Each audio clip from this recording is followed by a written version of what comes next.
Hey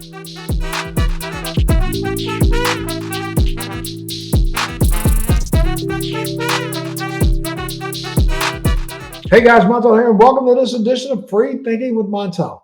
My guest today is an animal communicator and healer expert who consults with people, animal rescues, and sanctuaries all over the world on how to save, heal, and treat their own animals. She's the author of My Gentle Barn, Creating a Sanctuary Where Animals Heal and Children Learn to Hope, and has appeared on influential media outlets including The Ellen Show, Animal Planet, PBS, The New York Times, People Magazine, and many, many more. Ellie Laks, welcome to Free Thinking with Montel. Thank you so much for having me. I'm thrilled to be here. Oh, I'm so excited to have you on. Also, let's start, before we dig in deep, let's start a little bit about who you are. Where did you come from? Where did you grow up? Where did you go to school? So I grew up in Boston, St. Louis, and Connecticut before coming to Los Angeles at high school. And I had a very rich upbringing where my playground was the lakes and woods near my houses. And I could watch the tadpoles turn to frogs and the bunny rabbits and the salamanders. And I fell deeply in love with animals at that time. And I could hear them. I felt one of them. I felt like I was among them. And I really created a very deep bond with them at that time. When did you discover that you had a very special gift to communicate with animals? You know, I had that since the very beginning. My earliest memories are being 3 years old and toddling barefoot out my back door to the woods behind my house and just sitting under a tree. And all the wild bunnies would come and hop around me and sniff my hand. And at 6 years old, I have a very vivid memory of playing in my room and hearing in my mind a distress call. And I said, "Oh, I'm coming." And I walked down the street and left at the lake and right at the shore. And there underneath a very, very tall tree was a bird that fell out of her nest. And I was like, "Oh, thanks for calling me. I'll bring you home." And I brought her home and I raised her till she flew away. And I thought that that was normal. I thought everybody had conversations like that. It was a shock to my system when I went to elementary school and later high school and found out that the people around me didn't do that. And later I was teased and bullied for it. And kind of got ashamed of my gifts instead of realizing that it was my superpower. And how did those gifts evolve into your life's work? Well, I denied my gifts for a really, really long time. And I think the minute we start denying who we are, it's kind of like a slow death. And so that was getting me nowhere. And I finally realized in order to live and thrive, I needed to embrace myself fully. And that was as a young adult. I said, forget it. I'm not going to be scared of being teased or bullied anymore. I'm going to be me and people can take it or leave it. And so I started climbing out of that very depressing hole and just accepting myself and doing dog and cat rescue for the local high kill shelters in Los Angeles, which eventually morphed into me founding the Gentle Barn Foundation in 1999, where I bring in animals who were severely abused and neglected, bring them in, rehabilitate them with vet care and a whole slew of other methods, and use animal communication to figure out what they've been through, what they want and need, and how to care for them. I mean, did you refine your own personal skills? Did you go to school for it? Did you tell me a little bit about that? It was just my own skills, using it more and more and more, having more and more conversations with animals as the Gentle Barn grew, and these animals needed me, so I would have these conversations. But during the pandemic, something interesting happened. At the Gentle Barn, I was talking to the animals, but I wasn't really telling people about my gifts. I didn't want people to look poorly at the Gentle Barn or think I'm crazy. And I had still some residue of shame and embarrassment about my gifts, not really wanting to share it with people vulnerably. And during the pandemic, I have a very, very good friend of mine. Her name is Joan Rankwit, and she has a school for animal communication and energy healing called Communication with All Life University. And we were hiking our dogs one morning, and I was talking to her about this plaguing embarrassment and shame that I still had. And she said, "You know, why don't you join my school and it will get rid of the shame and it will help you get some confidence?" And I said, "You know what? That's a really good idea because I once and for all just want it to go away." And so I enrolled in her school. It was a 2-year program. And with the school came so much confidence that I was surrounded by other students that were just like me, that I was being validated for the input that I was coming up with from animals, and it really helped me gain my confidence. And so then my wonderful husband and partner built me a website, and I finally started doing animal communication for clients around the world.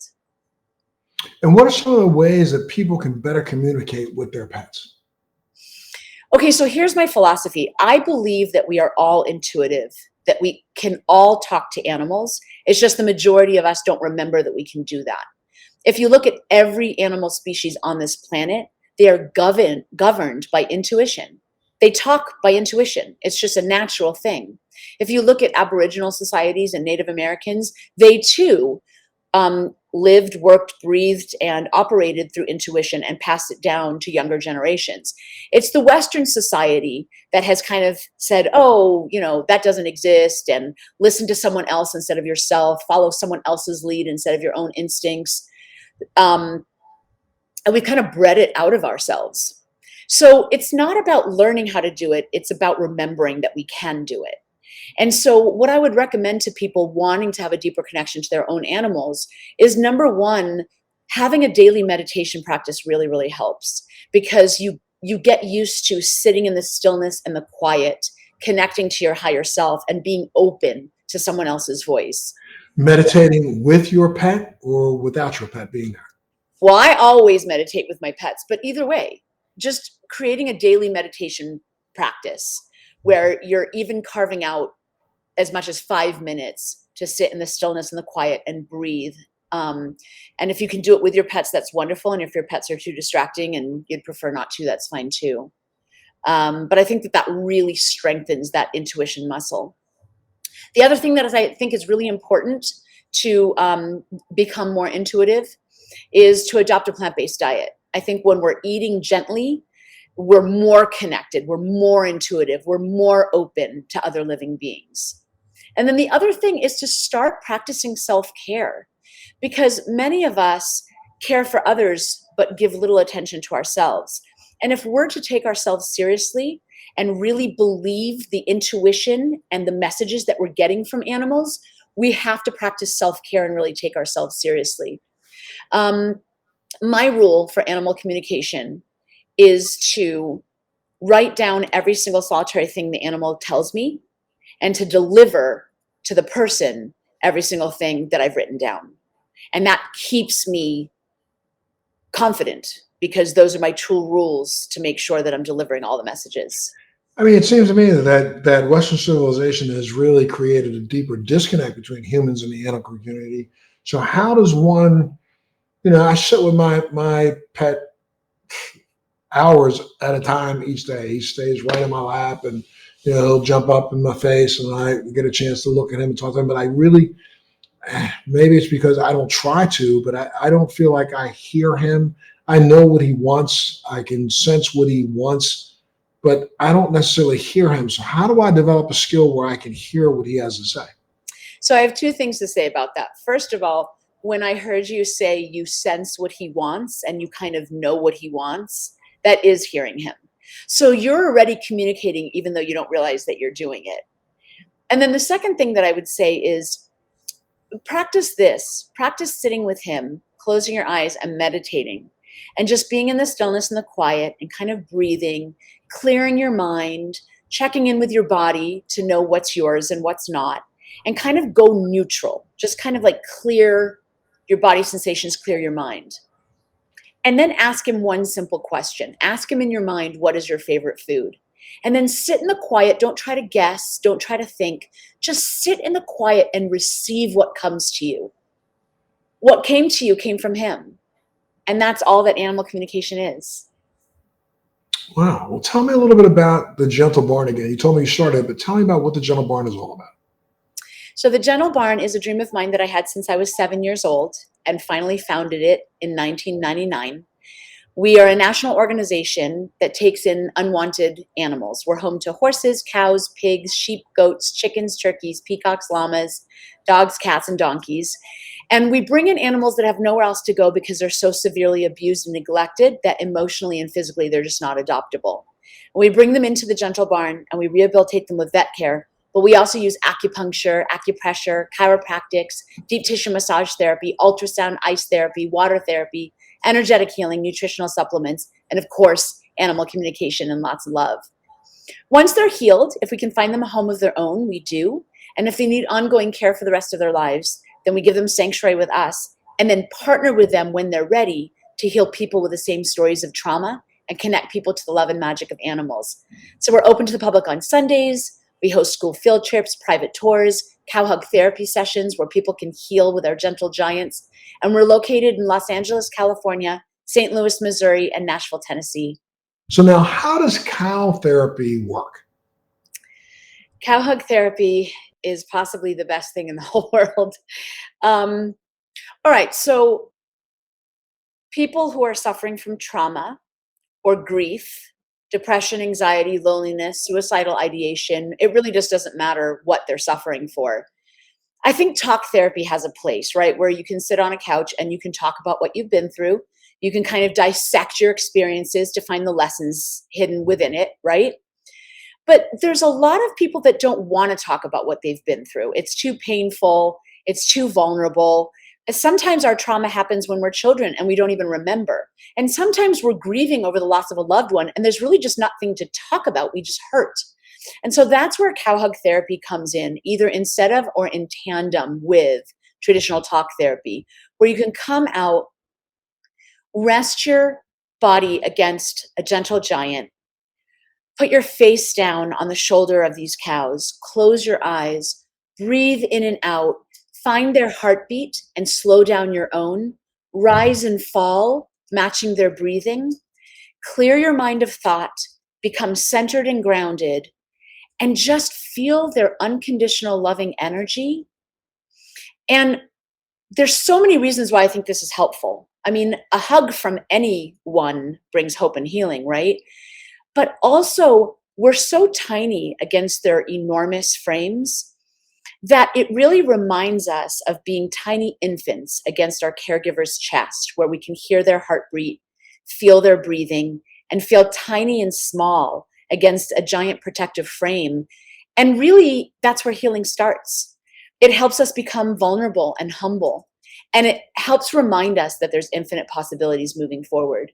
And I have seen cow hug therapy in all our 3 locations transform lives. It's beautiful.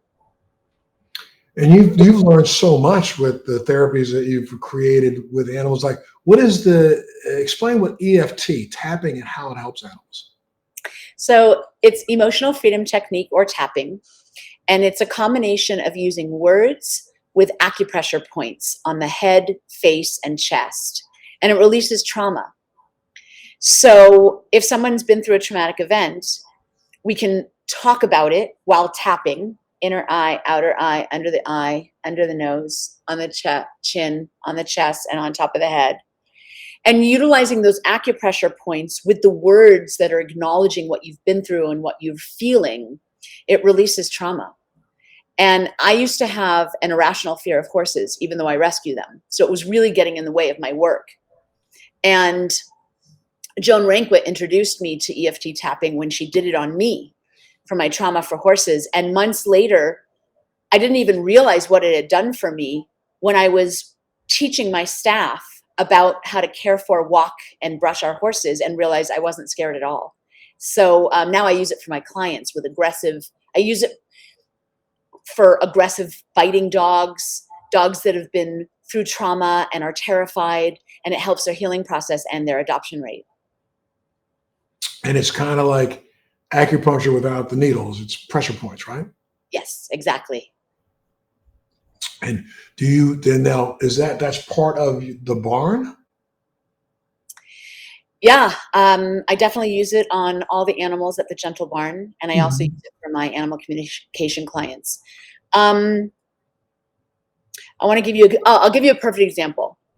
We have a horse named Celeste, and she's a wild Mustang, brought off the plains of Nevada in 2010, along with 170 other horses in a BLM roundup with helicopters and cars and guns, and it was absolutely terrifying. In addition to being through that trauma, She also has dwarfism, is blind in one eye, and deaf, and her mouth is deformed, so she can't chew hay properly. So I think she was born with differences and disabilities, but then she went through that trauma, was separated from her herd and her mom, bounced around from home to home. In order to give her any vet care or trim her feet, they had to trick her and tie her up and restrain her. So she had a lot of trust issues and a lot of trauma. When we were finally asked to take her and brought her home to the Gentle Barn, she wouldn't let us touch her at all. And she spun round and round and round in tight, anxiety-ridden circles for months. So I used animal communication to figure out what she had been through and what her issues were. And then I used EFT tapping as soon as I could get near her to release that trauma of being tricked and restrained, being betrayed, having family members taken away from her, and used the EFT tapping to release that trauma, to understand that she is in a safe spot, that no one will be taken away from her, and that she can trust us. And now we can do her feet, we can groom her, we can put her halter on, bring her back and forth from pasture. She doesn't spin in her circles anymore. She's made friends with the other horses, and now she's moved on to healing people that come seeking hope. So she's come a long way, and I think EFT tapping and animal communication and energy healing has helped me do that for her. Wow. And what is the energy healing? You have something called scalar wave energy healing? Yeah, so scalar wave energy healing is a way to go through the body and the chakras and infuse energy or release energy to create a more healthy body. And you can actually feel when you're going through the body, you can feel when there's stuck energy or pain, and you just work on that one section to have that chakra work more efficiently. And we use it on our own animals here at the Gentle Barn, of course. But I had a client that had a cat that had kidney disease, and she was very lethargic, very nauseous, wasn't eating. Her family was worried that she was dying, and they reached out to me, and they wanted more time with her. So on a regular basis, I was doing scalar wave energy healing remotely for their cat, and it was amazing And because this can be done remotely? yes, I do it remotely. Yes, absolutely. And it was amazing, the report back. She said that every time I finished a session, the cat would all of a sudden get up and start having the zoomies all over the house Hmm. and be full of energy for weeks until it started to fade, and then they would bring me back to do it again. And because of the ongoing energy healing, they had the cat for an extra year and a half. Wow. Yeah. Wow. And how does I know it's very important to have you have a vegan lifestyle. How does that factor in to a better connection with your pets? Listen, I think that everything is energy. We're made up of energy. The world is energy. Energy influences our behavior, our health, everything about us. And if we're eating the energy of violence, pain, and suffering, that does not lead to connection. That does not lead to intuition. That does not lead to openness. It clogs our body, it creates illness, and it creates separation. But when we adopt a vegan lifestyle, now we're eating the energy of life and color and beauty and health, and our channels open up. We intuitively connect with one another. We connect with all living beings on this planet. We become an open channel of connection and openness. And we become more empathic. We become more compassionate. And it's easier for us to transmit our intentions and to receive the intelligence from animals and people around us. Well, there are a lot of folks out there who have started to wake up a little bit, and there's a lot of people who are interested in opening either animal sanctuaries or places that animals can go and be safe. What are some of the pros and cons that you could share with some of our listeners? One of the pros is that you get to live your life every single day, live your dream. They say when you're living your dream, you don't do a day of work. And I mean, I get to wake up in the morning. I can't wait to get out there. I can't wait for my work. It's so rewarding. I feel like I'm accomplishing so much. And through the struggles of resuscitating an injured or abused animal, and then see their eyes look at you with hope and trust for the first time and play around the barnyard for the first time, it never gets old. It's so incredibly rewarding. I think some of the cons is it's not for the faint of heart. You're you're gonna come face to face rescuing animals from literally the darkest places on earth, and you're gonna see what humans are capable of, the suffering, the abuse, the apathy. You're gonna come face to face with it. And then bringing these animals home, most of them are gonna make it, and it's gonna be very rewarding, but there are some that don't make it. And you have to say goodbye to them knowing that you were not able to make it right for them. And then all the animals that you love, even if they do make it and live beautiful lives, obviously they're going to have shorter lifespans than you. So no matter what, you're going to end up saying goodbye to them. So um, my partner Jay and I actually teach a course called Finding Sanctuary 101, and we help people all over the world open their own sanctuaries. And yes, we teach development, we teach animal care, we teach about zoning and fences and barns and all of those logistical things. But I think some of the most important classes that we teach are about compassion fatigue, so you can identify it and be ready for it so you can get through it. Because I've seen so many wonderful, brilliant owners of sanctuaries or even volunteers or staff at sanctuaries that quit because of compassion fatigue. So you have to know what it is and you have to know how to heal from it. Walking animals home with dignity, knowing how to support them in their final moments is another class that we teach. There's so much to know to strengthen yourself, to set you up for success, because it's a wonderful job. I can't see myself doing anything else ever, but it is hard. And I have been brought down to my knees many times and had to have learned the hard way how to get up and keep going. It's so difficult with rules and regulations in every municipality across the country that seem to be a little bit different about how you can care for and take care of animals. How do you navigate some of these? Somebody calls you from one state that's not the state you live in, trying to figure out how they can help.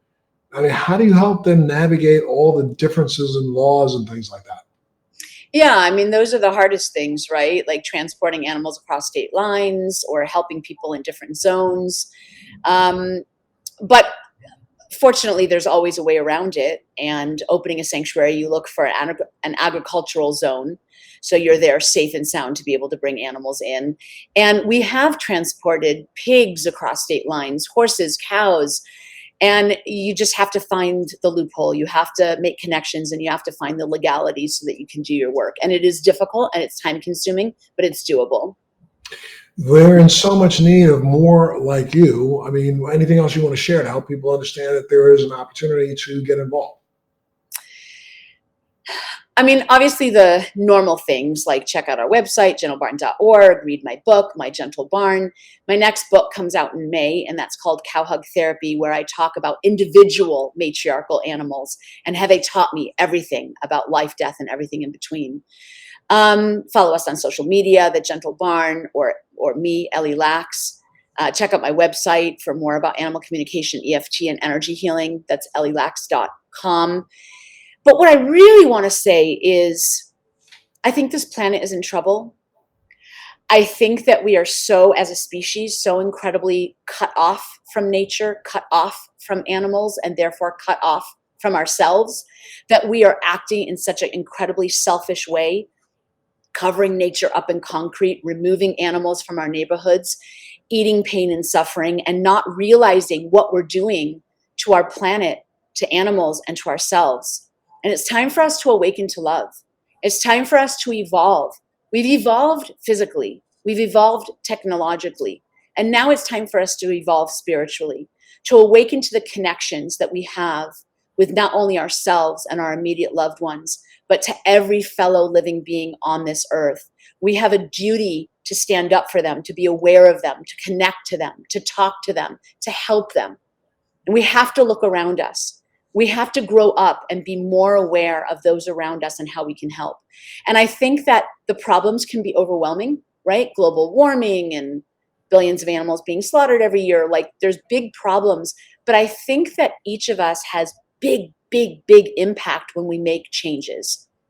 And When just one single person goes vegan, we save 200 animals a year, 1,100 gallons of water a day, an acre of forest a year, and we reduce our own risk of Western disease by 90%. So there's so much powerful things that we can do to affect change when we awaken to love. And the rewards are limitless. To lay down at night and know that no one suffered or died for you to live. It's a beautiful way to live. It will deepen your connections to your animals in your home. It'll deepen your connections, connecting you back to nature, and will ultimately deepen our connections back to ourselves, where we can trust our instincts and intuition, where we can become more empathic and more loving and more gentle. And it's a win-win for everybody. So I invite everyone to find different ways to be gentle, to awaken to love, and to evolve.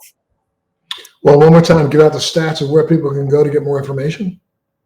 Gentlebarn.org, ellielaks.com, and come hug a cow when you can. My goodness, thank you so much. Thank you so much, Ellie, for being a part of the show today. Great information. I know our viewers are going to be waiting with bated breath to see if they can get a copy of her book. So I want to thank you so much for being here and being a part of Free Thinking with Montel today. Thank you for having me. Really Absolutely. honored to be here.